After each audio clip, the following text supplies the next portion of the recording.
Boa noite, shalom a todos, sejam todos muito bem-vindos, prazer podermos estar aqui com esse propósito de caminhar.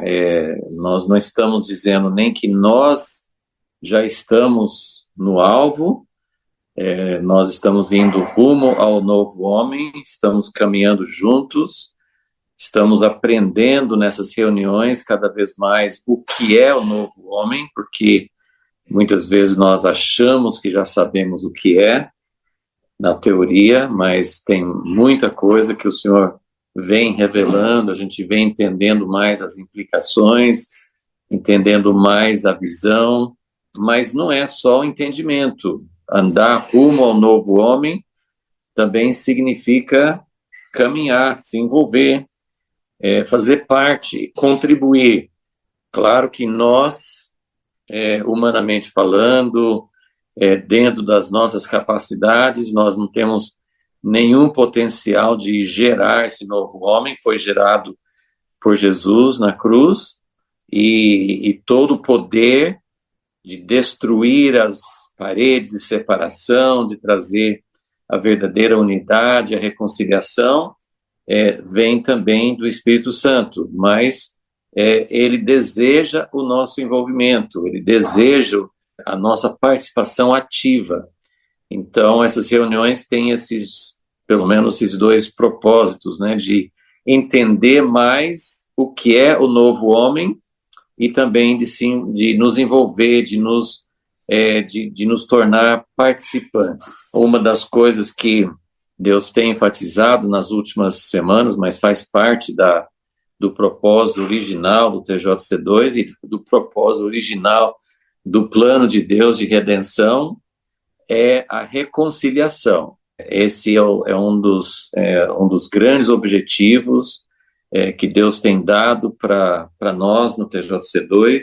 Nós queremos ver realmente paredes de separação sendo destruídas, queremos ver pessoas antes separadas se tornando unidas, cooperando, tendo comunhão e se tornando um só. Então, isso é uma obra tremenda, é um milagre, é um dos maiores milagres que a gente conhece, maior do que um milagre de cura, de libertação, realmente o milagre de amolecer o coração e deixar o perdão de Deus fluir e realmente ter não só aquela atitude assim, bom, está perdoado, nós fazemos parte de um mesmo corpo, mas eu quero distância. Então, nós estamos realmente buscando essa verdadeira reconciliação. Então, é um grande prazer, recebemos essa noite pastor André Mira.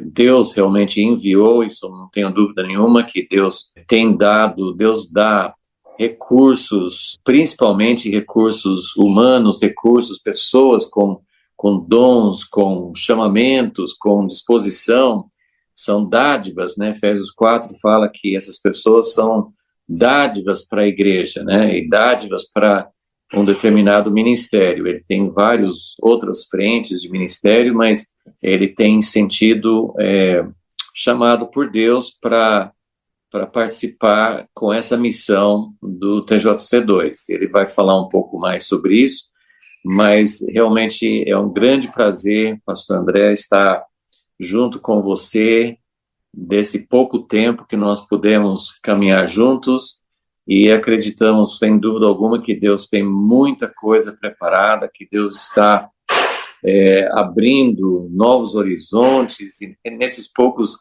meses depois que você aceitou o convite ano passado, Deus com certeza tem aberto muitos horizontes para você e nós queremos ouvir um pouco, né, daquilo que Deus vem fazendo e queremos participar um pouquinho, assim, ouvir um pouquinho sobre o que Deus tem feito. Realmente foi algo tremendo que o pastor André vai compartilhar conosco sobre algo que aconteceu mês passado lá na terra de Israel. Então, pastor André, Deus abençoe, tenha liberdade aqui nesta noite entre nós Eu trabalho num Instituto Bíblico de Israel já há mais de 10 anos. Então, todas as segundas-feiras, nesses últimos 10 anos, eu estou comprometido ensinando, né? Então, quando tem os feriados judaicos, aí eu tenho a minha folga, né? Então, por isso que nós marcamos isso com bastante antecedência para poder estar aqui com vocês. E é uma alegria. Alegria ver algumas pessoas conhecidas. Eu acho que eu vi o Robson aqui, acho que eu vi o Cláudio, acho que eu vi o Montanini. Já amigos, né? Já amigos, já irmãos. Então, meu abraço. E a todos que aqui estão. Aproveito também para agradecer aos que oraram, né, por essa última missão que aconteceu. Eu acho que deve ter aqui alguns dos intercessores também. E eu aproveito para mais uma vez agradecer, porque certamente sem as orações tudo fica mais difícil. Tudo fica bem mais difícil. E nessa experiência com TJC2 eu tenho aprendido a olhar com um renovo essa questão da oração, essa questão da intercessão, literalmente a batalha espiritual que nós precisamos prestar atenção. E então, hoje, para começar a nossa conversa, eu acho que eu vou começar um pouco falando da minha vida né, pré-TJC2, porque, como o Cris falou, isso tudo aconteceu no início do segundo semestre do ano passado, de 24. E eu já chego lá daqui a pouco, mas só para vocês saberem um pouco da minha história. Eu, sim, nasci num lar cristão, acho que essa é a maior dádiva, né, que alguém pode ter, né? Nascer num lar de gente que crê em Cristo Jesus e serve o Senhor Jesus. Então, essa é a minha história de família, de pai e mãe, pais muito comprometidos com o Senhor Deus. Isso eu sempre vejo isso como a maior das dádivas, a maior das dádivas. E cresci nesse meio, desde pequeno servindo, desde pequeno evangelizando. Isso era parte também do meu DNA, acho que as vocações que Deus coloca na gente, que a gente só descobre depois, né? Quando você olha para trás e vê que você já sentia prazer em falar das coisas do Senhor Jesus. Para você ter uma ideia, na minha vila que eu morava num bairro muito pobre. E costumava ter o terço, a novena, né? Então, todos os meus amigos eram católicos. Eu lembro na minha classe, eu era o único protestante na minha classe. E tinha mais alguns na escola inteira. Isso era interessante de notar, né? E eu lembro que já naquela época, Cris, eu já fazia já esse caminho de ver o pessoal da cruz como o pessoal da cruz, como irmãos. E eu lembro que o pessoal ia fazer as novenas, os terços, e batia na porta da minha casa pedindo autorização para minha mãe deixar eu ir explicar o evangelho nas noites de terça. Olha que coisa, eu tinha 11, 12 anos e ia explicar o evangelho, né? Então são marcas, né, que deixam em você, na sua história. E assim eu cresci nesse meio e logo muito cedo servindo como evangelista, como músico também. E aí, quando eu tinha 21 anos, em 95, 90, 93, eu fui para a Inglaterra, para o meu primeiro seminário. E lá na Inglaterra eu entendi Israel. Olha que engraçado. Eu entendi que existia algo um pouco mais complexo. Eu me apaixonei por história e geografia da Bíblia. E nesse apaixonar por história e geografia da Bíblia, dentro do seminário em Londres, eu entendi que Deus ia me levar para Israel e assim começou a ligação. Essa ligação que agora em 2025 está fazendo 30 anos. 30 anos que começou o meu envolvimento primário com Israel, porque foi em 95 quando eu fui pela primeira vez para Israel. Comecei a entender os dramas que lá acontecem. Foi em 95 que eu entendi também sobre esse judeu crente em Jesus, né? Que eu fui entender o que era um judeu crente em Jesus. Depois você vai entendendo o judeu messiânico, aí você vai entendendo os diversos rótulos existentes. Começou aquela formação, né, de entender esse outro mundo, né? Que realmente houve essa grande separação entre cristãos não judeus e judeus que creem em Cristo, e ali começou esse engajamento.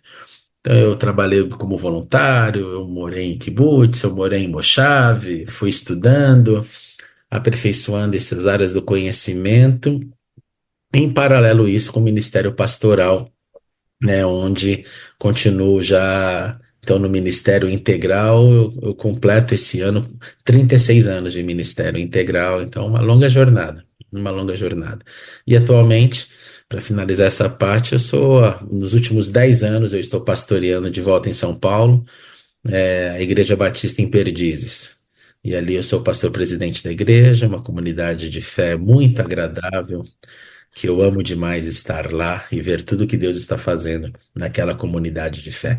E no final do ano passado, na verdade, no início do segundo semestre, veio essa oportunidade, né, num processo de seleção que houve para o TJC2, que iria fazer um curso específico lá em Hamburg, na Áustria, para selecionar o que eles chamaram de um treinamento diplomático da próxima geração.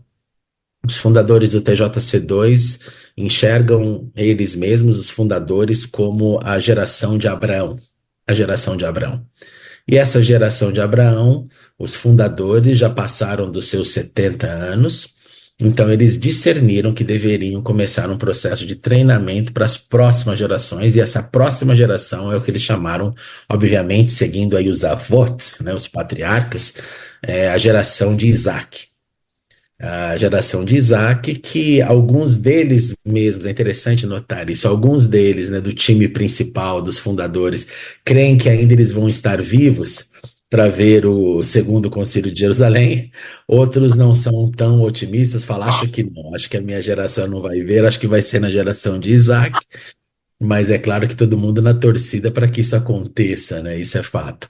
Mas eles decidiram fazer esse processo dessa seleção e uniram, então, um grupo lá de pessoas. Tinha gente do Japão, gente da Irlanda, gente dos Estados Unidos, eu do Brasil, um grupo da Holanda também tinha o pessoal que servia lá, gente da Hungria. Foi um grupo maravilhoso de pessoas, outro da Eslováquia. Foi muito bom, e nós passamos ali, então, uma primeira semana, que era a primeira fase, em treinamento com os líderes fundadores. Esses líderes fundadores só faltou o rabino, né, o rabino Martin, que não pôde ir por questões de saúde, porque ele realmente é o que recebeu a visão inicial, mas os três companheiros dele, né, que é o Johannes, que há pouco tempo estava aqui conosco, né, nessa live também, o Brian Cox e o Dan Juster. Então, esses três se uniram lá em Hamburg para dar esse treinamento para essa próxima geração. E o treinamento consistia, então, em entender a visão do TJC2, entender o que o TJC2 já fez nessas últimas 3 décadas, os acertos, os erros, as experiências. Então era muito intenso, porque a gente podia, além de ter a aula formal, e foi realmente eram aulas formais, cada sessão tinha uma aplicação daquilo que a gente estava estudando, dos casos, mas tudo ali num trânsito entre teoria e a experiência de cada um desses três. A experiência do Dan Juster. O Dan Juster é um grande teólogo, um grande acadêmico, né? Vários livros dele, inclusive aqui em língua portuguesa. E ele dá sempre esse lado dessa explicação mais bíblica, das raízes, é muito bonito. O Johannes, né, trazendo também um lado muito vivo da experiência dentro do catolicismo, e o Brian, né, como um protestante, trazendo uma outra visão e de uma experiência diplomática muito grande, porque ele também trabalha com essa relação entre fé, o Interfaith Dialogue, né?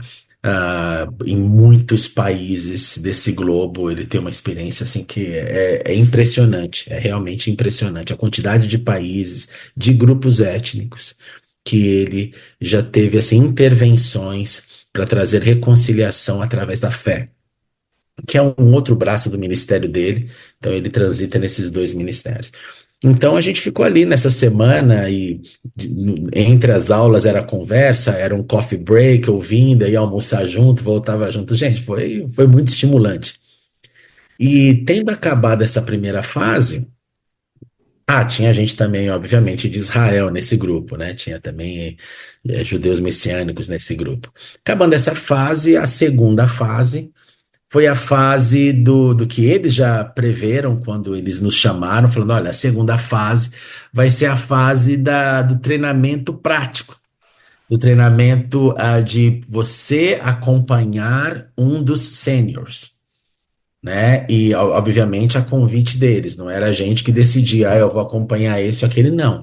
Eles começaram a fazer essa montagem para que houvesse, então, uma experiência prática, vendo como eles agem nessa que é um outro pilar, né, do TJC2, que são as viagens diplomáticas, que podem ser pequenos workshops, que podem ser reuniões ainda menores, que podem ser pequenos summits, summits médios e assim por diante. Conferências, que a gente chamaria aqui no Brasil.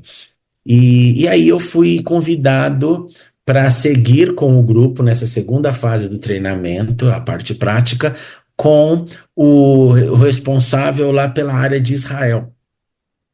Então, e aí nasceu algo que, segundo o Brian, né, que é o líder, o nosso líder, ele falou que isso nunca foi feito durante essas 3 décadas, esse modelo dentro do TJC2, que era de realmente provocar a reconciliação entre judeus, messiânicos e árabes cristãos em Israel, mas numa dimensão que vá muito além só da comunhão, porque isso já acontece em muitos e muitos eventos e grupos que provocam momentos de oração, que provocam comunhão, que celebram festas juntos. Já várias demonstrações dessa natureza. Mas o Brian, ele discerniu que deveria dar um passo além. E esse passo além deveria ser literalmente provocar um espaço para que os participantes dos dois grupos, árabes e judeus, todos crentes em Jesus, que esses dois grupos pudessem literalmente lavar a roupa suja, para pôr num bom português. E depois de lavar a roupa suja, você ensinar, você dividir como ouvir um ao outro. Porque, gente, depois do 7 de outubro, o que acontece é que a roupa suja aumentou. A roupa já tinha muita pelo histórico, desde a independência de Israel, de todas as guerras que todos aqui sabemos, mas depois do 7 de outubro, isso ficou muito mais latente, é a guerra mais longa que Israel está vivendo, então cresceu muito algo que já estava um pouco mais no passado. É claro que a geração mais velha de Israel ainda falava das guerras, da guerra da independência, da guerra dos 6 dias, da guerra do Yom Kippur, falava dessas guerras, da própria guerra do Líbano, dos ataques terroristas. Claro que Israel tem essa memória muito afiada.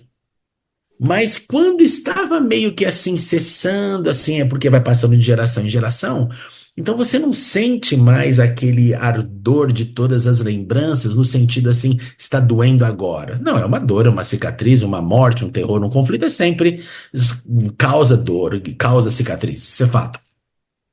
Mas quando veio o 7 de outubro, parece que abriram todas as cicatrizes e vieram novos buracos no coração.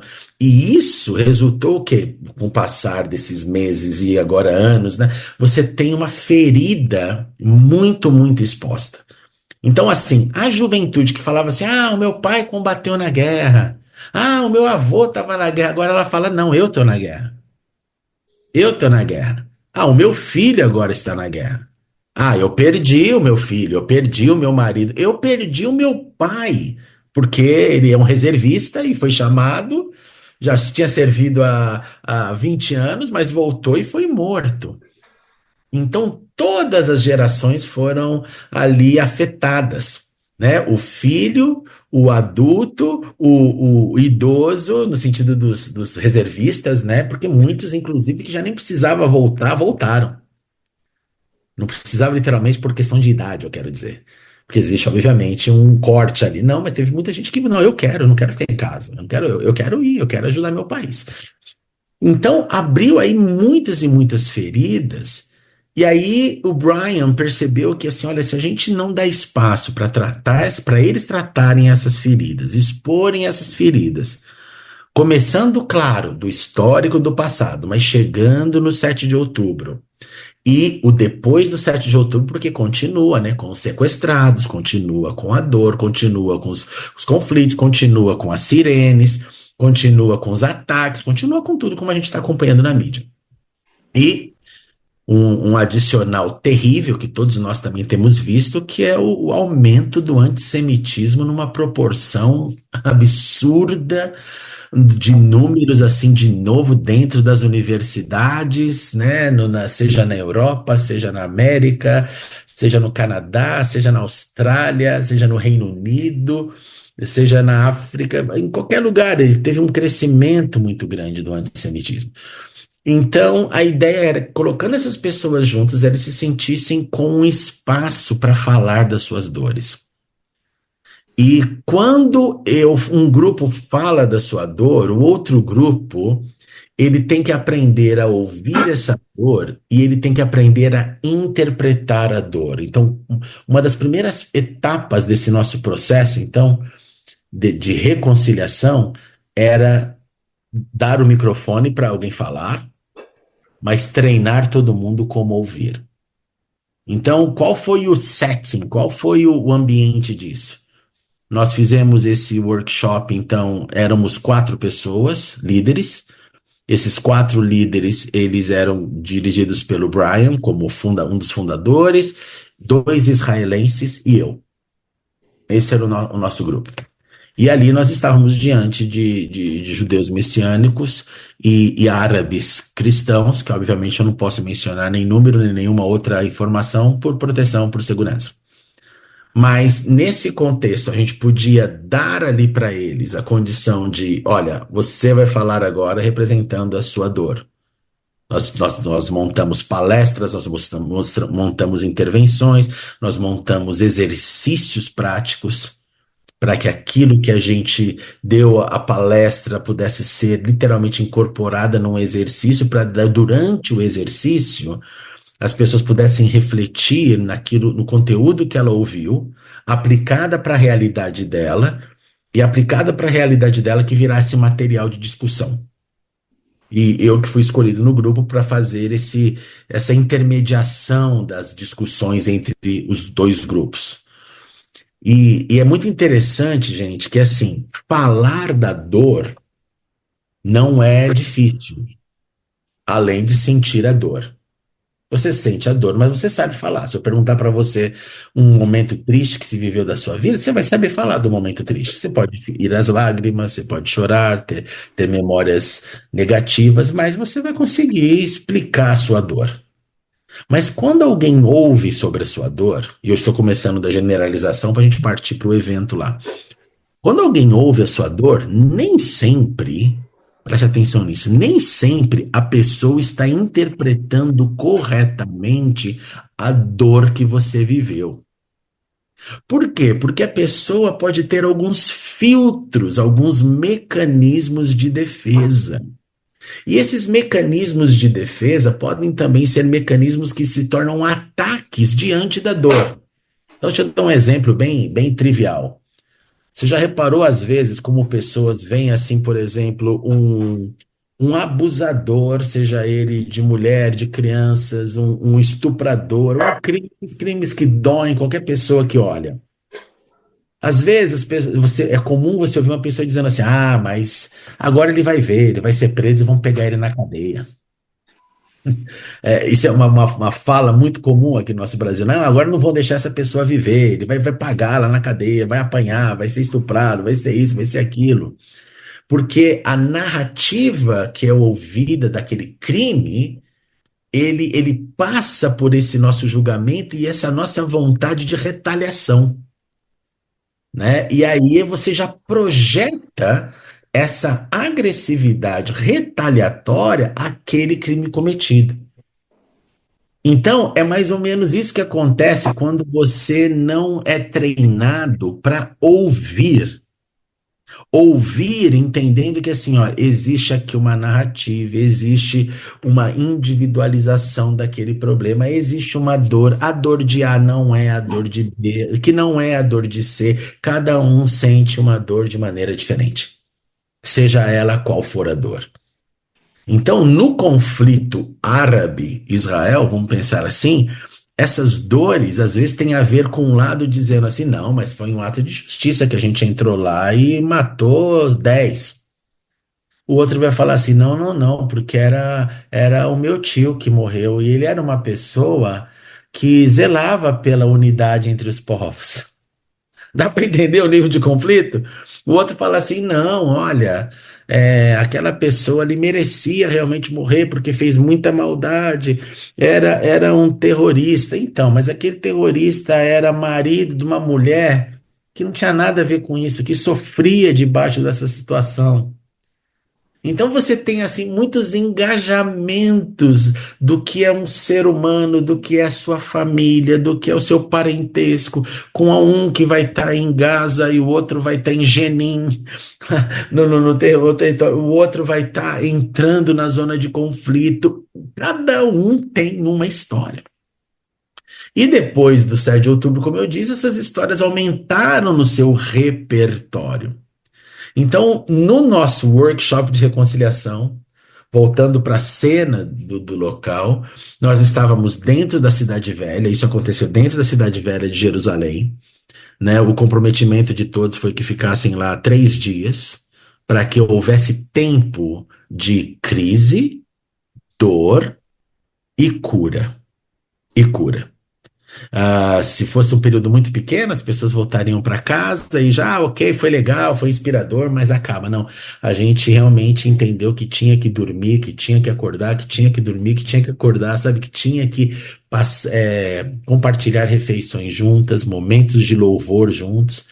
Então nós fizemos com muito cuidado essa questão de cantar, né? A gente cantava então nos nossos louvores da manhã em hebraico, em árabe e em inglês. Porque daí você dava essa unidade.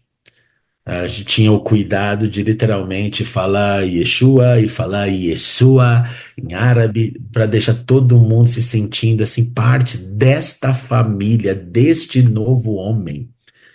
Que existe, obviamente, as individualizações, as identidades, é judeu, é grego, é homem, é mulher, é escravo, é livre, isso é parte do que a pessoa é, mas o novo homem sai dessa identidade, apesar que ela é mantida, ela é o que é, mas ela se funde numa família, né, que celebra a unidade, os pontos em comum e não os pontos de diferença. E aqui está o grande ponto. E aí, nesse processo, vivendo naquele ambiente muito rico, né, de história, eu brinquei dizendo assim, o meu grupo, assim, eu falei assim, olha, a nossa missão aqui é entrar dentro de um caldeirão de pólvora, pegar o palito, riscar o fogo e jogar o fogo na pólvora. Porque era para deixar acontecer isso para que as pessoas se abrissem. E agora, sobre o aprender a ouvir, que eu acho que isso é muito relevante para nós, que vai muito além dessa experiência que eu estou compartilhando com vocês. O ouvir aqui, como eu disse, como a gente ouve, como a gente treina alguém para ouvir. Então eu chego e conto uma narrativa minha para você. E pegue isso como um exercício, porque eu não tenho dúvida que pode abençoar ricamente a sua vida, principalmente você que aqui é casado, você aqui que vive com grupos, com times. Essa dinâmica eu acho ela fantástica.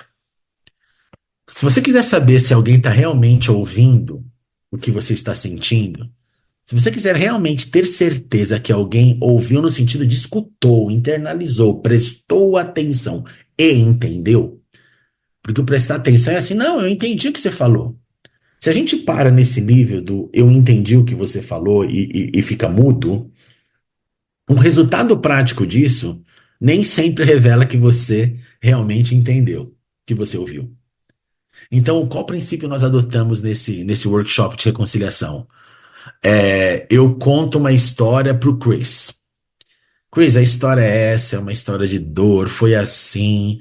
Então aqui eu vou contar uma história, por exemplo, para vocês, de um dos nossos participantes do lado árabe, que compartilhou com a gente o seguinte: como é viver quando você já vem de umas 4 gerações, né, de muçulmanos radicais. Muçulmanos radicais. E aí você tem um encontro com o Messias. E você tem um encontro com o Messias e a sua vida muda. E aí a sua família inteira renega você, põe pra fora e você não tem mais nenhum ente querido daquela família. Bom, nenhum de nós aqui teve essa experiência, né? Filho, sobrinho, neto de um radical islã, de toda a sua família pregressa, todo mundo no radicalismo e tal. Então a gente tem muita dificuldade de entender essa dor. Então, assim, ó, imagina que um dos nossos participantes, ele andando nas ruas de Jerusalém comigo, falando assim: tá vendo aquele shopping ali, tá vendo aquele ali, tá vendo aquele na Cidade Velha? Ó, são todos meus parentes. São meus tios. Nossa, ela falou, mas jamais, essa pessoa falou, jamais passe lá e fale do meu nome, porque para eles eu estou morto, eu acabei, minha vida não existe mais. Então são dores que a gente não entende. A gente não entende.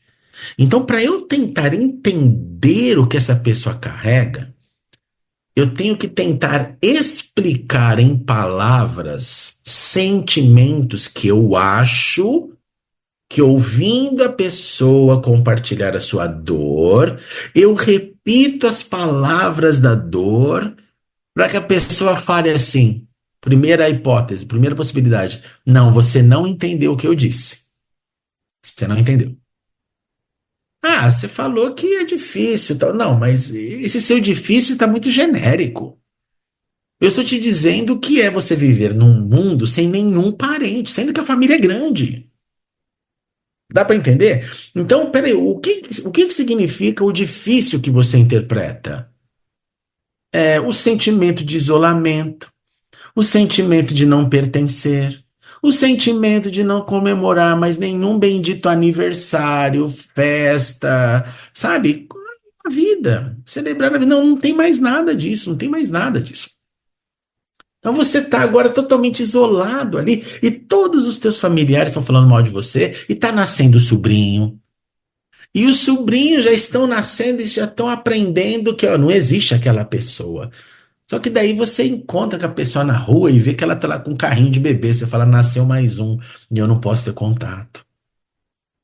Então, quando você dá o microfone para a pessoa tem que explicar essas nuances e não generalizar, porque na generalização há uma continuidade da separação. Porque não, eu não entendo, eu não entendo. E quando eu realmente entendo a dor de quem está falando, com essas nuances, com esse nível de detalhamento, eu demonstro para a pessoa que realmente eu prestei atenção na vida dela, no discurso dela e na dor dela. Aí a reconciliação. Porque senão fica nessa. Ah, um mereceu, o outro levou. Um fez, o outro revidou. Entende? Não, não, era isso mesmo. E às vezes há aqui uma manifestação até dura. Por exemplo, muitos dos evangélicos que não entendem essa reconciliação, esse coração de Deus de unir, fica contra, fica partidário. Fica partidário. Pega uma carteirinha, pega um lado. E nós não podemos ter esse negócio de lado. Nós somos pró-salvação de todos. Nós não temos esse direito, não. O nosso grupo é o alvo. Não é, não tem essa. O nosso grupo é o humano. Que o humano, porque todos pecaram. Todos carecem da graça de Deus. Deixa eu dar um outro exemplo para vocês ainda no mundo árabe. Estou contando aqui de maneira generalizada, mas todos os fatos reais desse momento que a gente viveu. Quando você ouve, por exemplo, um árabe já de várias gerações também de cristãos, dizendo assim: olha, eu sofro, eu não consigo dormir em imaginar se fosse alguém da minha família que estivesse sequestrado lá nos túneis de Gaza.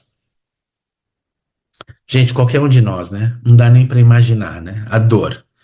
Você dorme, acorda, dorme, acorda. Hoje eu assisti um depoimento ao vivo de um pai, isso foi na TV israelense hoje, nessa tarde, de um pai de um jovem que foi sequestrado, está lá até hoje. O pai estava com a camisa, muito duro, né? E mostrando fotos na televisão, ao vivo do filho. E ele disse assim, ele disse, nós nos sentimos culpados e tristes, e a gente não sabe o que fazer hoje quando vem a lista, por exemplo, né, nesses últimos meses, a lista de que 5 seriam soltos, 3 seriam soltos, as trocas, né? Trocam 3 sequestrados por 150 prisioneiros do lado palestino, né? Aquelas trocas que não dá para entender, né? A matemática, né? Da reciprocidade, eu quero dizer.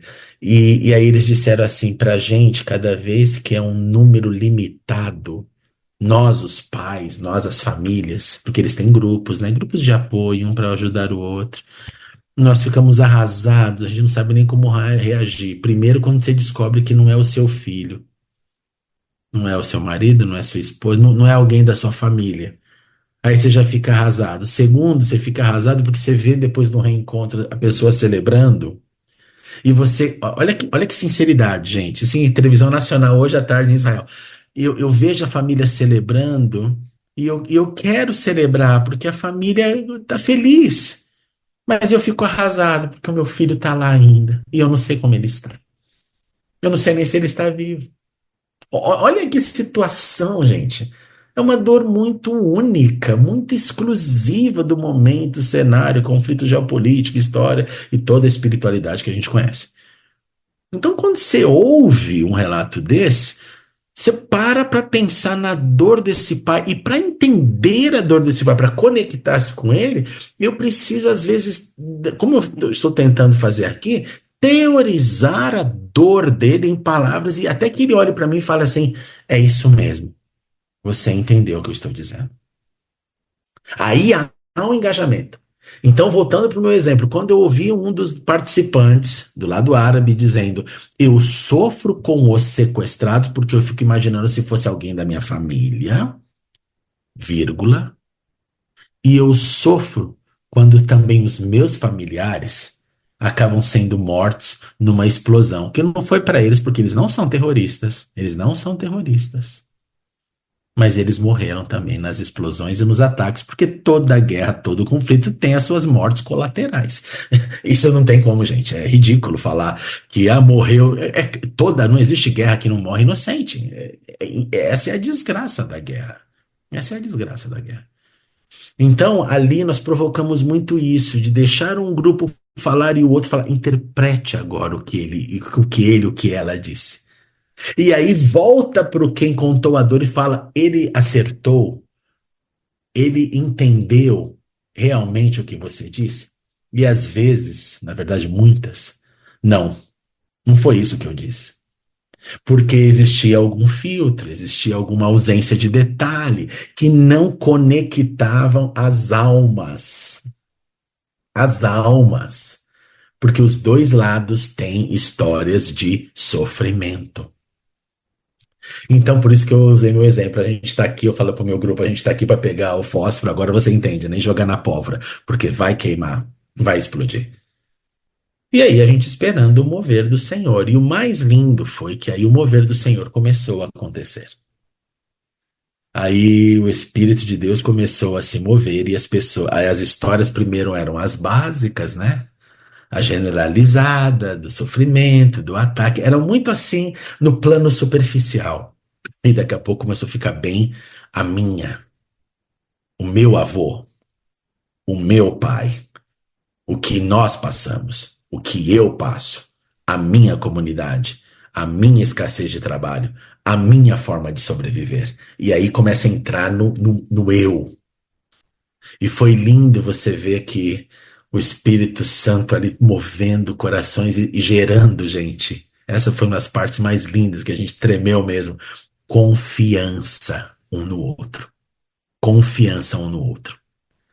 Agora, só para vocês entenderem, lembra que eu disse no início dessa fala, agradecendo aos intercessores que oraram por essa missão? E eu falei para vocês, olha, eu comecei agora ainda mais com o TJC2 a entender outras dimensões da intercessão. Nós tínhamos conosco, dentro da Cidade Velha, junto com o nosso grupo, 2 intercessores em jejum durante o tempo inteiro dos workshops. De modo que enquanto nós estávamos ministrando na sala, o nosso líder, o Brian, ele saía da sala, ia até os intercessores que estavam lá em jejum e clamando durante... Era literalmente horário comercial, sabe? O dia inteiro até o final da tarde. Elas estavam ali sem parar orando. Ele ia lá e falava, a situação está assim. A pólvora está queimando assado. O grupo está reagindo dessa forma. O grupo está reagindo. Parece que há uma dificuldade nisso. Vocês têm alguma visão? Vocês têm alguma revelação? Foi muito bonito isso. Sabe, essa troca de um no campo da espiritualidade ali, tentando discernir, interceder na brecha da intercessão, e os outros no campo da batalha. E os outros no campo da batalha. Foi muito lindo ver isso, foi muito lindo ver isso, e saber desse sacrifício espiritual, de terem dado os dias que deram, de estarem em jejum o tempo inteiro, ali, foi muito forte. Então, isso foi acontecendo, como eu disse, o Espírito Santo começou a se mover, a confiança começou a acontecer e as explosões começaram a ficar mais fortes. Mas aí a gente já discernindo, né? Olha, tá tendo confiança, a pessoa está falando da sua dor, a pessoa está abrindo seus sentimentos. E quando começaram a entender o processo que eu expliquei para vocês aqui de como ouvir e provar que ouviu direito com o atestado de quem diz que você ouviu, aí, gente, foi um derramar do Espírito. Que para você ter noção, a gente tinha a previsão do que a gente chamou de o momento da reconciliação, e a gente imaginou que isso seria o último ato do terceiro dia no final. No final. E isso aconteceu na tarde anterior. Tamanha foi a manifestação do poder de Deus quando a confiança cresceu no grupo, então a abertura foi plena e todos estavam treinados para ouvir. Treinado para ouvir. Então, para mim, ficou muito claro essas etapas da reconciliação. Por isso que o Brian, como líder fundador, ele discerniu que essa seria a diferença desse projeto, desse workshop, de uma reconciliação que fosse mexer na ferida e fosse apertar o botão, mas com ferramentas para os participantes, para que no final disso, dessa experiência, houvesse essa elaboração reflexiva do que nós chamamos de um contrato social de como viver na Terra no pós-guerra. E aí foi assim, como a gente falaria em inglês, né, um big stretch for our souls, né? Foi um grande esticamento dos nossos pensamentos, porque é você às vezes pensar que como que eu faço o novo homem existir e influenciar no primeiro nível da sociedade, que é sem falar o nome Jesus. Como eu faço que a minha vida provoque influências positivas sem tirar a carteirinha da filiação religiosa? Como eu faço para mostrar uma diferença de algo que habita em mim, que faz parte da minha realidade espiritual, mas entendendo esses grupos em conflitos? E pega essas perguntas e tente responder você, pensando naquele contexto de Israel barra conflito árabe-palestino. É muito complicado. Mas aí a gente começou a ver ideias, a gente começou a ver assim, possibilidades de unidade nas casas, de almoço, jantar, onde provocasse os dois grupos, convivência dos dois grupos. Começamos a inventar, é um laboratório, é um laboratório. E naquele momento, quando o Espírito, então, tendo todo mundo com as ferramentas certas, o momento certo, o momento do Senhor, né? Quando a gente começou a ver, gente, a reconciliação acontecer, quando a gente começou a ver aquilo que era dor se transformar em declaração de amor, em declaração de confiança, aí foi um quebrantamento maravilhoso. Eu acho que eu nunca vou esquecer de uma das falas que eu ouvi, por exemplo, do lado judaico, uma pessoa olhando pro parceiro, pro par, né, árabe, e chegar nesse nível de confiança, gente, ó, é uma coisa tão fora da nossa realidade, né? Essa pessoa disse assim pro par árabe: eu tenho certeza que se eu tiver que me refugiar na sua casa, você me abrigaria. Gente, é coisa que nunca passou na nossa cabeça, né? Você falar assim pra mim, ô André, se acontecer aqui uma perseguição, você vai me abrigar na sua. Coisa que a gente. Quem não vive num cenário de ausência de liberdade religiosa, você nem pensa, não é parte da gente. Parece que volta pra Segunda Guerra Mundial, né? Corrie ten Boom, né? Lá na Holanda, aqueles que abrigaram judeus, né? Você pensa em Schindler, você pensa em tantos chamados dos heróis, né? Da época do Terceiro Reich, do nazismo. E aí o par árabe olhou para essa pessoa do mundo judaico e disse assim: a minha casa sempre será uma casa para você se refugiar se você precisar. Olha que ponto, gente. Então, assim, um judeu pensar em se refugiar na casa de um árabe, porque agora o coração está reconciliado. Foi muito forte quando chegou nesse momento da expressão. E a gente viu o Espírito. E aí foi um derramar que aí ninguém segurou mais. Aí foi a lá Pentecoste, sabe? O Espírito descendo, a gente se abraçando, a gente chorando, a gente cantando. E foi tão lindo.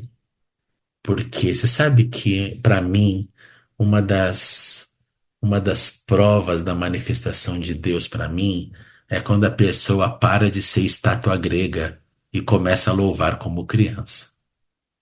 Entende o que eu quero dizer? Tem gente que é tão plástico o louvor, porque é estátua grega, né? E não tem aquela coisa pueril de Senhor, eu sou teu filhinho, eu tô aqui. E foi muito lindo ver isso na cara, sabe? A nossa cara tava todo mundo que nem criança diante do Pai Celestial. Ninguém estava ali invocando o Senhor, nosso Deus Altíssimo, leão da tribo de Judá, ó raiz de Davi. Não, era só o Pai que bastava para todos aqueles filhos chorando, se abraçando, sentindo a presença de Deus, sem nenhuma estereótipo falso, porque é tão chato isso, né? É a cara do orgulhoso, é a cara do que não, mantém a pose. Não, era todo mundo ali assim, literalmente nos pés do Senhor. Quando acontece isso é muito bonito, porque daí traz o que é real na gente. Sem pose, pose é horrível, pose é horrível. E isso começou a mexer com todo mundo, e aí nós terminamos, aí houve umas questões tensas, né? Porque, gente, quando estava nesses momentos, vocês vão se lembrar que teve o ataque dos Houthis, que chegou ali perto do Ben Gurion. Então, para vocês entenderem, quando, por exemplo, e antes disso, teve aquela queimada nas florestas de Jerusalém, lembra? Que inclusive começaram a usar um termo agora que eu achei muito interessante. Eu estou de olho nisso para ver se desenvolve mais a temática, que é a temática de ecocídio. É a provocação, literalmente, de alguma coisa contra a natureza, mas como forma de terrorismo. Não envolve gente, envolve a natureza. E aquelas árvores da região dali da Judéia, né, que quando você vai para Jerusalém Central, aquilo lá foi plantado depois. Foram cerimônias e cerimônias de Tu B'Shivat, né, plantar árvore, plantar árvore, plantar árvore, plantar árvore, o exército plantando, todo mundo plantando árvore.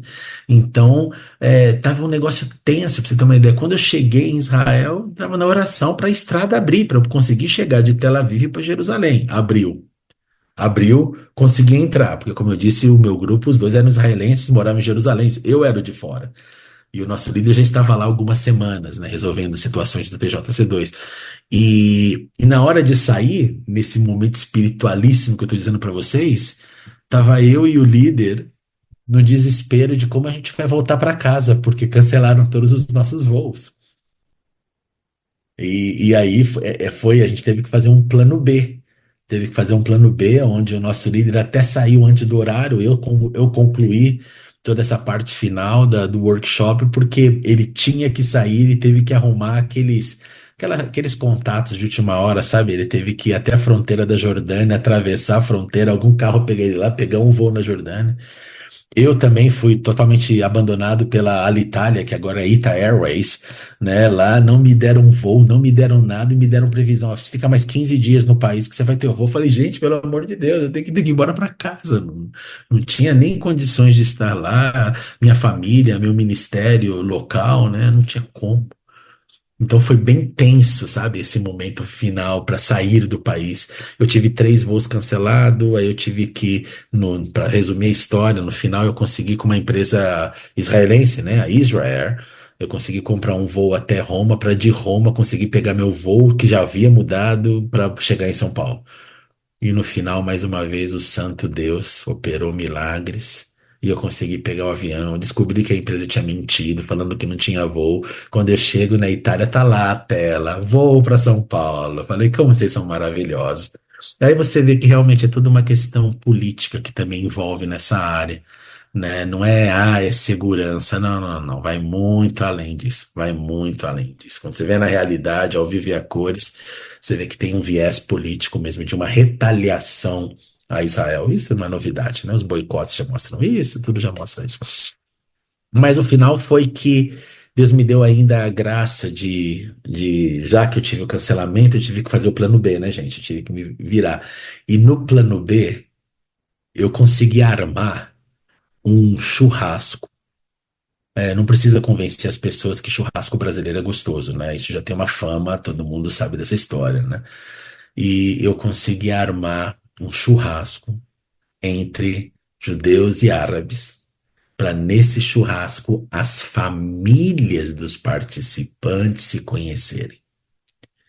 E nós montamos isso e eu estava lá com esses 2 grupos. E, gente, aí foi a cereja do bolo, sabe? Foi a cereja do bolo porque eu falei, vamos ver agora. E as famílias chegaram e eu coordenando lá a carne, foi muito legal, né? E quando chegaram, sentamos à mesa. Primeiro aquele small talk, né? Aquela conversinha ali leve. Quando sentou na mesa as famílias, aí de novo, pólvora, fósforo e deixa explodir. É muito engraçado, né? O israelense é muito direto, né, gente? Ele é muito direto.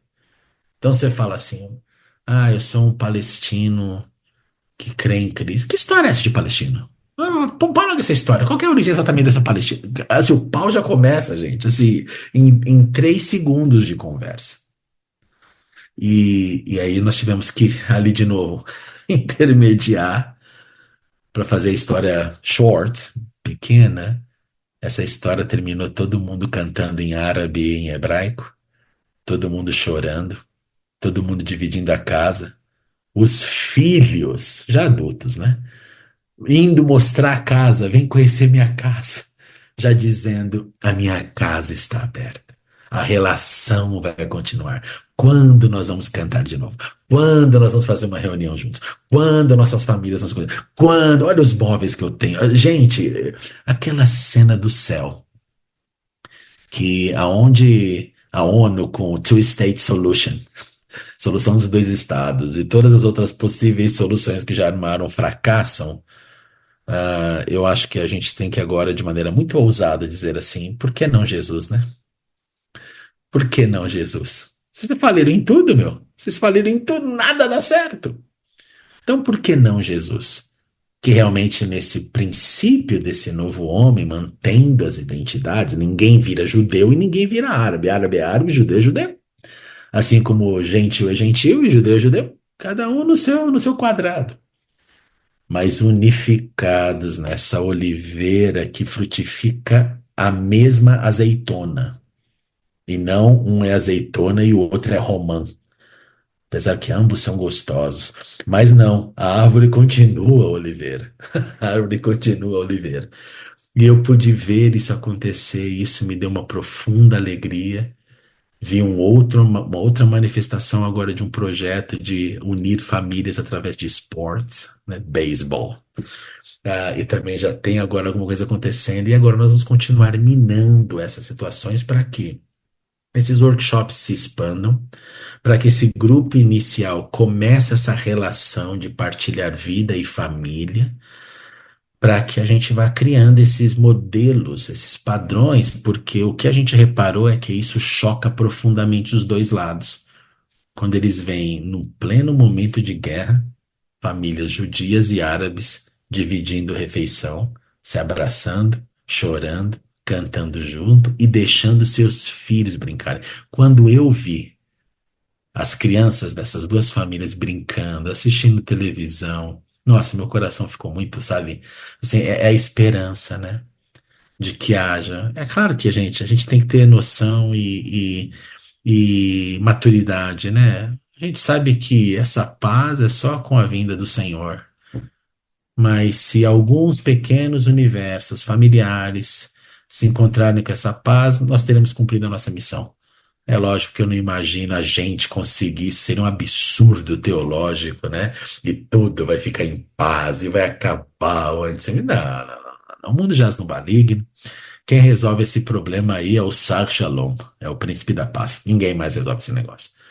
Mas a gente poder promover o Sar Shalom, gerando paz entre essas famílias, eu acho que é uma missão que tá no nosso coração.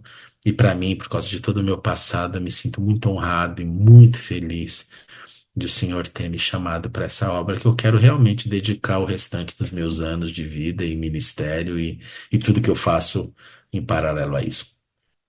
No final, consegui chegar em casa, volta para casa e continua a vida, né?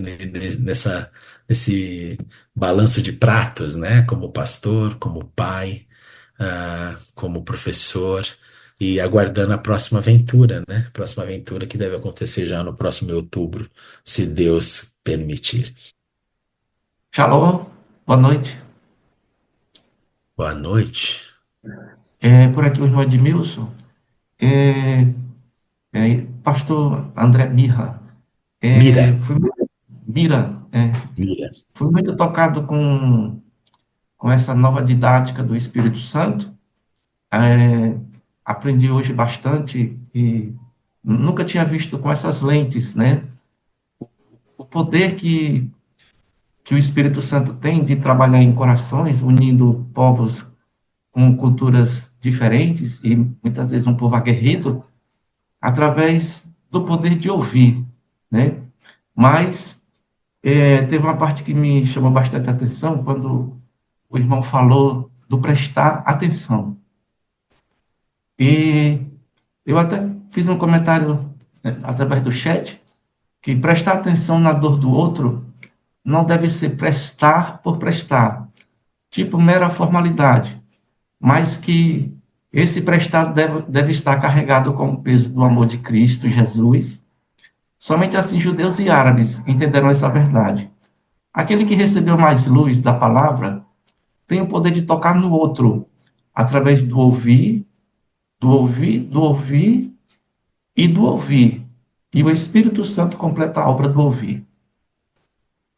Então, foi muito, muito enriquecido hoje com essa palavra, né, com essa ministração. Que Deus continue abençoando a vida do irmão ricamente.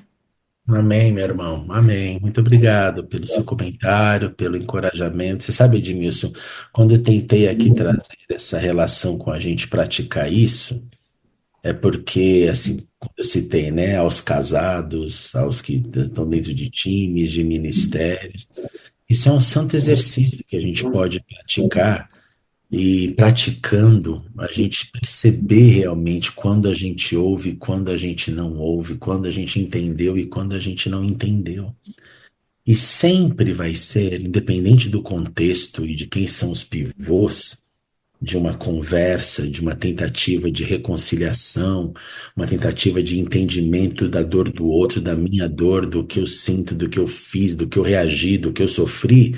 Sempre, para mim, eu acho que um grande ponto para a gente, como comunidade de fé, exercitar que é somente que foi mais lesado que vai saber dar ali o atestado para você, dizendo: foi isso mesmo que aconteceu. Foi isso mesmo que eu falei. Foi isso mesmo que eu senti. Porque senão, gente, eu posso pegar só um ângulo.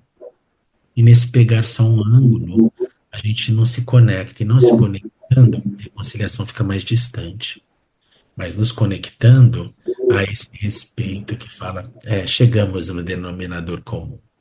Então, minha sugestão é assim: pratiquemos.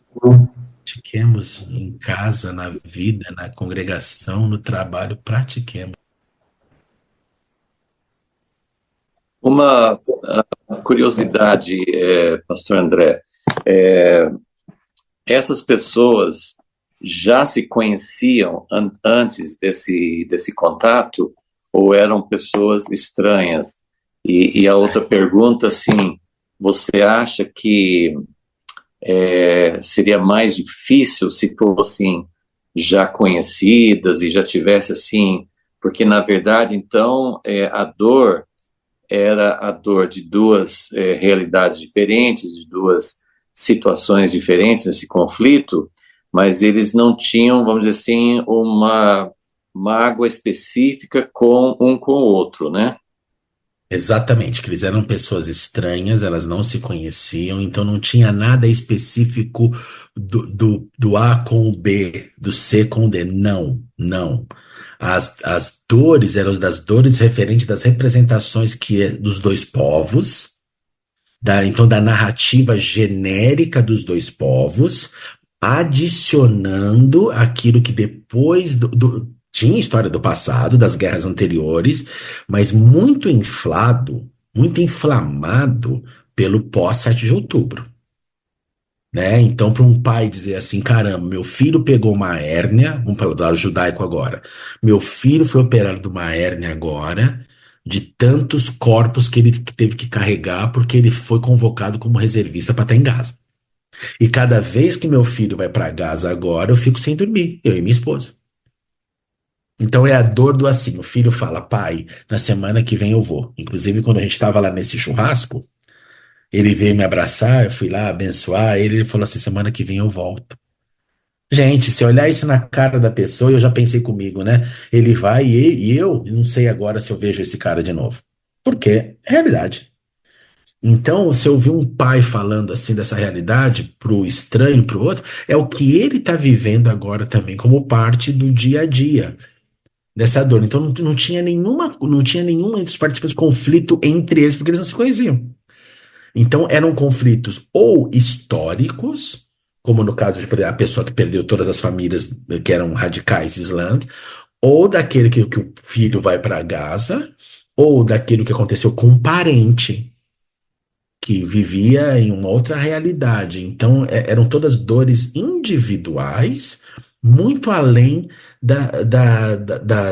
do processo histórico. Mas tinha também do processo histórico, porque teve gente ali que combateu nas últimas 3 guerras, entendeu? Então, tinha. Mas, para mim, o grande pressionada ferida são os eventos do pós-7 de outubro.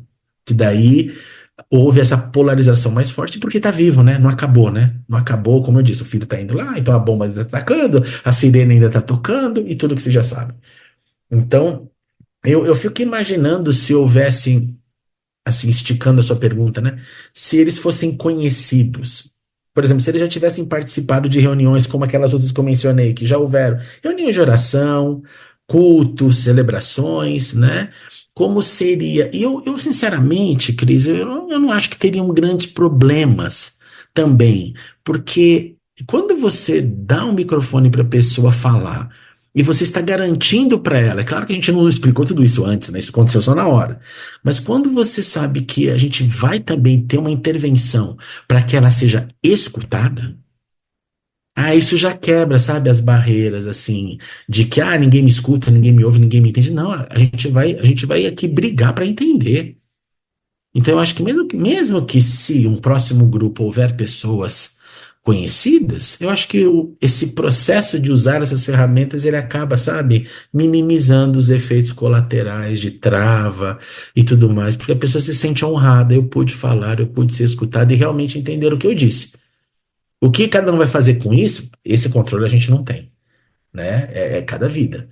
Mas, pelo menos, todo mundo sai de que ninguém me vetou, não pude contar. Não, conta mais, tá doendo mais, conte mais. E aí, na comunhão lá, né, do almoço que eu falei, do churrasco, eu pude ver isso na prática. Como de novo, claro que era um outro ambiente, não era um ambiente formal, era informal. Mas como é muito intenso a cultura dos dois lados, poder abrir isso na mesa da comunhão e poder encontrar com a cura e poder no final terminar louvando a Deus, de novo. Aí não é só a reconciliação, Cris, é também a reparação que o Espírito faz. E cala todo mundo e todo mundo fica pacificado, né? A gente sempre conta, né? Tem que ter o Espírito, né? Tem que ter o Espírito. Tem que ter o Espírito. É isso aí. E essas pessoas, elas moram num lugar onde podem continuar tendo relacionamento? Sim. Agora então, lembra que eu disse que o meu grupo é eu e mais dois israelenses, né? Os israelenses, agora que são os responsáveis do dia a dia, porque eu não estou lá, então são eles que fazem esse xadrez aí, para Uhum, continuar provocando as reuniões de comunhão e nessas reuniões de comunhão entre os que participaram, começar a adicionar os visitantes para, numa sequência, eles também serem chamados para o processo. uhum, E aí a parte deles, é claro que a gente só quer que eles sempre comecem o acolhimento, entendeu? O acolhimento. Porque, como eu te disse, né, quando você chega num lugar, imagina, você é um cara de fora, você nunca participou de nada. Aí, seu vizinho lá, que é alguém que participou do workshop, fala assim: Meu, a gente vai fazer um almoço. Nesse almoço vai vir meus amigos judeus, vai vir meus amigos árabes, a gente vai estar. Você quer vir? Pô, a pessoa já vem já com todas. Meu, como pode, meu? A gente está no maior conflito e os caras vão se juntar para fazer almoço junto, para as crianças brincar. Então já dá um choque natural. Um choque natural. E esse choque natural é bom, né? Porque já desperta. E aí pode provocar as continuidades das conversas e, oxalá, levar para os próximos workshops que a gente quer fazer, minando o país, literalmente. Essa é a ideia, né? uhum. Nós vamos em breve ter a nossa reunião, o nosso follow-up de tudo isso, é porque o nosso líder já está em outra missão, então ele só deu um oi e falou assim: aguardem, a gente vai fazer tudo isso agora, né? Mas esse é o planejamento, né? Para que haja essas repetições, mas agora orquestrado a continuidade pelos israelenses, que no grupo foi interessante, porque eu acho que agora a gente vai começar a ter, Cris, os primeiros árabes cristãos envolvidos. E a nossa oração é para que desses árabes que começaram, que eles se tornem parte do TJC2, para que eles também representem esse outro lado. E eu consegui também fazer alguns contatos bem fortes na comunidade árabe, principalmente a comunidade árabe de Nazaré, cristã. E essa relação agora vai continuar minando para que no próximo a gente já possa trazer também esses outros. Em outras palavras, você vai estreitando o relacionamento, vai fazendo amizades para depois convidá-los e eles se sentirem tranquilos para aceitar o convite, né? Para aceitar o convite. Uhum. Mas alguém gostaria de perguntar, comentar? Eu queria fazer uma pergunta. Ah, o senhor falou que, senhor, é, foi a primeira vez que isso aconteceu. O que deu para entender que foi a primeira vez, mas já veio com experiência desse pessoal que é mais antigo. Eles já tiveram alguma outra experiência nesse sentido, pela histórica que a gente já ouviu, pelo histórico de tudo que eles já comentaram, já houve, mas dessa forma aconteceu com essa intensidade? Exato, Carlos. É isso que a nossa liderança nos explicou. A comunhão, o partir o pão, reuniões de oração, reuniões de celebração, de festas, isso tudo já tem acontecido há bastante tempo. Tem outras empreitadas também que são mais intensas. Eu acho que, vocês tiveram aqui, né, Chris, aquele encontro com como chama? Lighthouse, né? Você teve, né? Não lembro o nome, mas vocês tiveram aqui um dia uma conversa com o Ministério entre Árabes e Judeus, também provocando essa reconciliação, caminhando junto, kids clubs, etc. Mas nessa intensidade, Carlos, como eu disse, né? Pega o fósforo e joga na pólvora. Segundo o nosso líder, essa é a primeira empreitada nesse nível. No TJC2, ele foi categórico em dizer para a gente que nunca houve no passado com esse formato de provocação, de cura, de reconciliação e de reflexão sobre o contrato social, o como viver na prática. Então é por isso que houve a aceitação, né, da liderança do TJC2 em investir nesse projeto piloto, né? Então a gente ficou muito assim, poxa, caramba, que legal poder participar, né? E eles disseram que eles perceberam que nesses 3 décadas, né, da missão, porque ela também começa em 95, esse lado árabe cristão não foi muito ali mexido, né? Então é uma grande chance. É uma grande chance agora de começar. Por quê, gente? Porque se o lado islâmico fica cada vez mais radical, é bom a gente lembrar sempre que tem muçulmano que não é radical, gente. Tem muçulmano que não tem nada com radicalismo. Isso também é fato, né? Apesar de ser muçulmano, não tem nada a ver com radicalismo. Mas nós estamos falando aqui de uma força de promoção de unidade que são os nossos irmãos. Então, quando você junta os irmãos árabes aos irmãos judeus e eles fazendo esse esforço para essa convivência, a mensagem é muito mais forte do que você falar, os irmãos do Brasil, os irmãos judeus, que também é necessário, mas é diferente na intensidade de dois que estão lá debaixo da bomba, entendeu? A bomba tá na cabeça dos dois.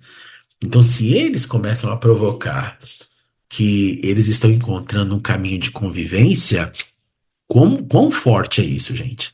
Quão forte é essa mensagem para a população? Em outras palavras, nem tudo é inimigo, nem tudo é do mal, nem tudo é radical. Não, tem outro grupo. Eu digo assim carinhosamente, né? Que é a expressão mais do inglês, né? O the underdogs, né?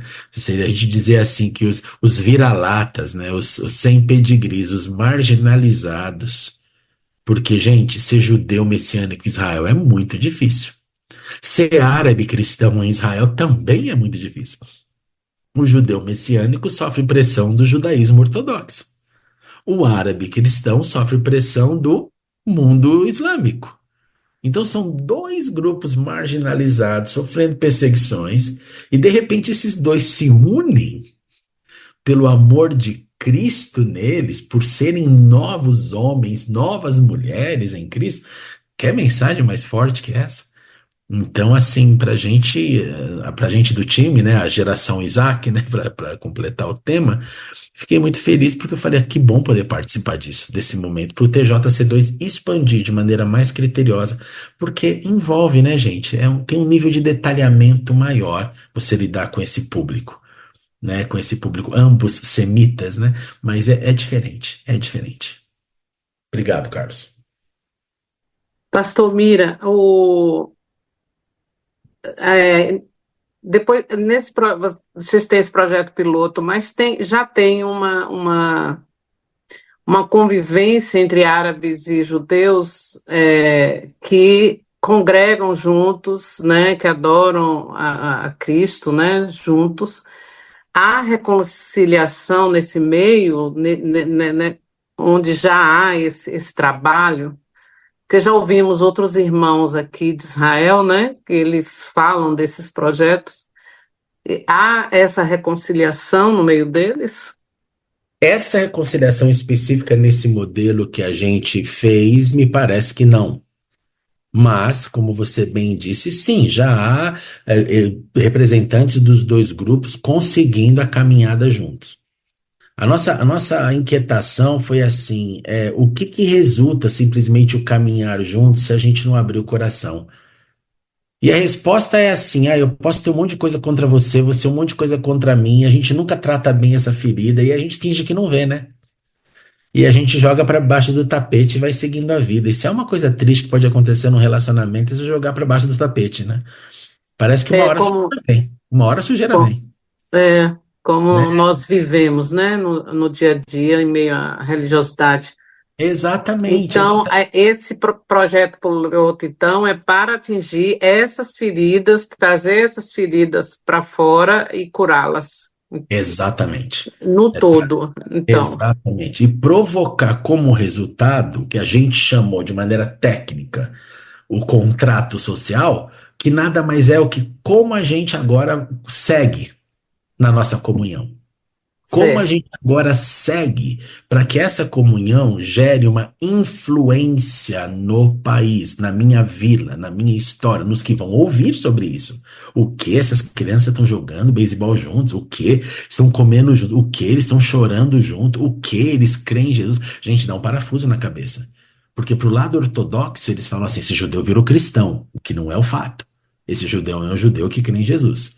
Para o árabe muçulmano, falou que ele abandonou o Islã, ele também é um infiel. Ele também é um infiel. Yeah. Também dá choque. Então, dá choque de qualquer jeito. Mas dá um choque que provoca no outro, pelo menos, falar como isso pode estar acontecendo. Ao mesmo tempo que, por exemplo, está acontecendo todo esse drama em Israel, né? Por exemplo, de judeus messiânicos hoje terem sérios problemas para imigrarem para Israel. Né? Está acontecendo agora grandes problemas da chamada lei do retorno. Então, por isso que eu disse que são dois grupos marginalizados e a esperança que a gente tem, de maneira real. Esse projeto piloto terminando, vocês pretendem, depois, dando continuidade, expandir ele para outras nações, como aqui para o Brasil, no caso? Olha, esse projeto ele pode ser, na verdade, traduzido, implementado em qualquer relação de reconciliação, por isso que eu estava dando para vocês exemplos bem práticos que começam em casa. Né? É claro que nós estamos ainda nos primeiros dias e o nosso foco primário é realmente judeus e árabes. Esse é o foco. Porque está engatinhando. Mas na minha tentativa hoje de explicar para vocês um pouco a ferramenta, foi para já começar a estimular, para que se a gente começar nas nossas gerações e no dia das pequenas coisas, que são os dias que eu mais gosto, para falar a verdade, quando tudo é pequeno e está começando, implementar essa forma de viver com esse nível de detalhamento, quando eu ouço o que o outro sente, caramba, a gente pode gerar uma geração mais apta para promover reconciliação muito além das teorias, né, mas de uma maneira muito prática da convivência do dia a dia entre maridos e mulheres, filhos e filhas, pais e filhos, filhos e pais, etc, etc, etc. Acho que é isso. Posso fazer uma pergunta? Pode, quem disse? É a Nipes. Você tem tido contato com a igreja que está lá já estabelecida? Ela aceita esse tipo de trabalho e ela está envolvida? O que você se refere à igreja? As igrejas cristãs que já estão lá há muitos anos. Você está falando igreja cristã? Israel. Não? Você está falando igreja cristã de cristão? Cristã, sim. Nós não temos hoje... Basicamente Nazaré. Em Nazaré. Então, mas a igreja cristã de que denominação? Tem que ser mais detalhada. Lá em Israel não dá nada para ser generalista. Você tem que falar cristão de que fundamento exatamente? Cristão católico. Por exemplo, a igreja nazarena, ela tem Nazaré, ela tem na estrada de Nablus, ela tem orfanato. Certo. E também o Yadia, não sei se você tem contato com o Yadia Shimoná, que é um sim, kibutz cristão. Lá. Trabalhou lá? Não é um kibutz cristão, a gente não usa essa terminologia. Tá. A terminologia, talvez eu que falei. Tranquilo. É um mochave, na verdade, não um kibutz, porque o kibutz é um movimento agrícola maior. É um mochave de onde moram judeus que creem em Jesus. São judeus, portanto, messiânicos. Nessas outras comunidades que você falou, que me parecem, então, pela região, Nazaré, Nablus, você está falando para mim de regiões provavelmente de grupos árabes. Grupos árabes. Nós não temos noção como esses grupos estão se relacionando com seus irmãos judeus. O meu gut feeling, meu entendimento assim, interno é de que não sei se deve haver uma abertura já de congregar. E segundo é que se, por exemplo, por isso que eu falei que a gente teria que ser bem definido nisso, né? Se uma congregação se reúne em árabe, pronto, ela já expulsou o lado hebraico, ela não tem como, a não ser que ela seja árabe, mas tenha tradução para o hebraico. O que eu, particularmente, ainda não vi em Israel. Uma comunidade árabe dando tradução, sabe, ao vivo no culto em hebraico. Então, essa é uma pergunta interessante, mas ainda não está no nosso escopo de trabalho. Nosso escopo de trabalho é pegar, seja lá qual for a denominação, o envolvimento, a comunidade de fé desse árabe, seja qual for a comunidade messiânica desse judeu, porque já tem várias, né? Já tem várias modalidades, como uma das que você mencionou, que seria o pessoal lá do Moshavel de Shimoná, e fazer com que eles encontrem pontos para manter a caminhada, a comunhão e a continuidade da comunhão, vivendo a dor juntos. E fazer com que isso se expanda numa relação, para que essa relação toque o próximo. Cris, eu acho que meu tempo acabou. Muito bom. Só uma perguntinha que eu vi que alguém fez, nessas reuniões que vocês tiveram, tinha presença de mulheres, assim, elas participavam? Sim. Podiam falar Homens e também? mulheres. Homens e mulheres, nós tivemos esse cuidado dessa representação dupla, né? E, na verdade, uma atenção, inclusive, disso, né? Porque cada um vai conseguir atuar, por exemplo, no mundo árabe, isso é muito forte, né? A presença do que um homem pode fazer, o que uma mulher não pode fazer e vice-versa. Então, nós tivemos esse olhar de trazer, sim, as duas representações, né? E eu realmente espero que nas próximas, isso vai, na verdade, vai aumentar. Mas só para você ter uma ideia, uma coisa muito interessante, né? A gente conseguiu, esse primeiro modelo, nas nossas ministrações dos louvores, naquela parte devocional que eu citei, a gente conseguiu literalmente 2 mulheres. Então, nós tínhamos a representação do louvor hebraico e a representação árabe, e era muito abençoado. Era aquela coisa bem simples, né? Mas muito poderoso, muito poderoso. Então, sim, tem que manter essa relação dos dois lados. E na equipe tinha uma mulher na equipe de vocês, né? A equipe do nosso time, né, que somos os 4, temos uma mulher também. Temos uma mulher. Muito bom. Muito, muito interessante, não só interessante, mas desafiador. Obrigado, pastor André, por compartilhar tudo isso. E as perguntas mostram, sim, que a gente fica querendo ver como que isso pode se tornar uma realidade para nós, como nós podemos também, porque tem essas situações muito específicas em Israel, pelo contexto, pelas coisas que estão acontecendo lá, mas nós temos grandes muralhas aqui dentro do Brasil, entre católicos e evangélicos, por exemplo, e nós gostaríamos muito de ver o Senhor trazendo essas experiências para nós também, né? Isso vai ser Amém. Muito rico, né? Legal, eu passei para todo mundo no chat, para quem quiser se conectar comigo nas redes sociais, o nome que eu uso. Então fiquem à vontade, para quem de vocês usar a rede social, tá lá, @, tal. Então é só Instagram, Facebook, essas coisas. Fica aí. Amém. Muito bom, muito bom.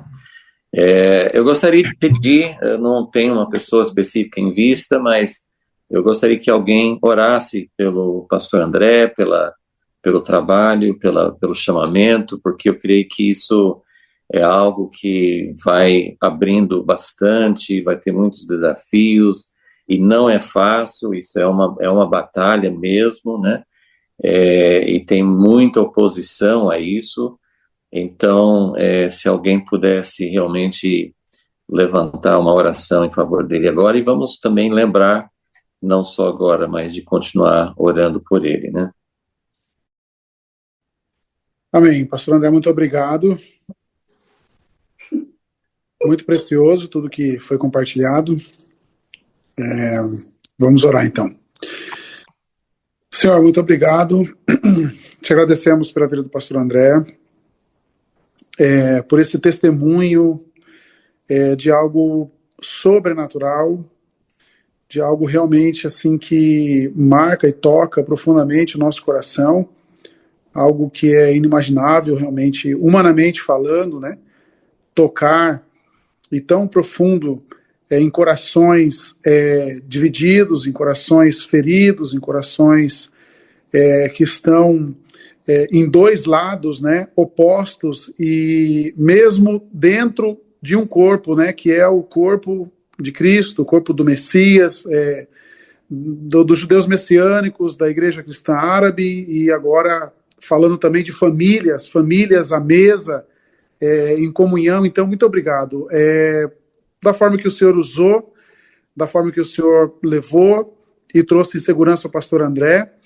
Então, nós oramos para que o Senhor continue o abençoando, alargando as suas fronteiras, realmente, ó Deus, usando para cumprir o que o Senhor tem o que o Senhor tem revelado, o que o Senhor tem mostrado gradativamente, nessa visão do novo homem, do TJC2, Senhor.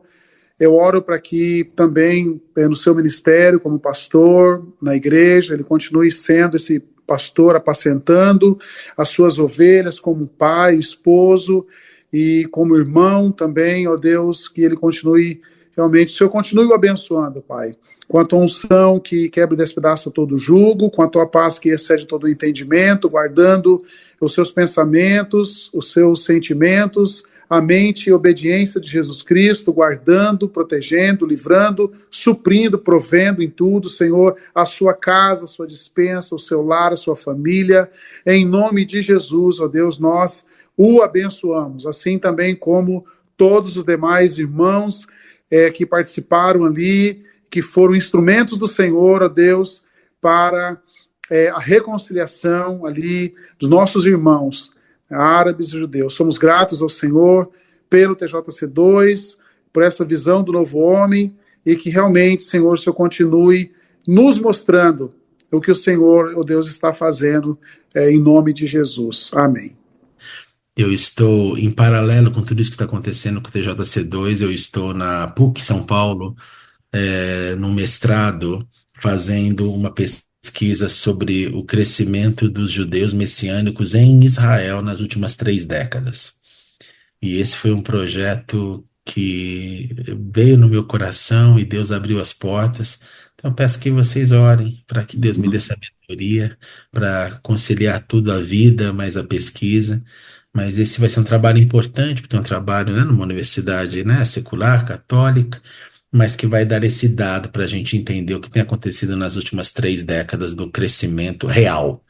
E esse crescimento real, para mim, ele é muito escatológico, né? Ele é muito singular. Então eu peço a oração de vocês, e quando isso acontecer, for publicado, claramente eu vou dividir aqui. Mas no momento eu preciso primeiro da oração para fazer, para depois compartilhar. Muito bom, muito bom. Eu estava pensando agora, essa cena que a gente só está, que você descreveu e a gente não presenciou, mas você presenciou pessoalmente, né? Mas é um pedacinho do céu, né? Um pedacinho do reino de Deus. Ver isso, assim, a reconciliação, a união, união de almas, várias expressões que você usou, acho que são especiais para a gente entender o que é realmente o reino de Deus, o que Jesus veio para trazer, né? Então, muito obrigado, e que isso possa se multiplicar. Amém. Deus abençoe, shalom a todos, uma boa noite. Obrigado,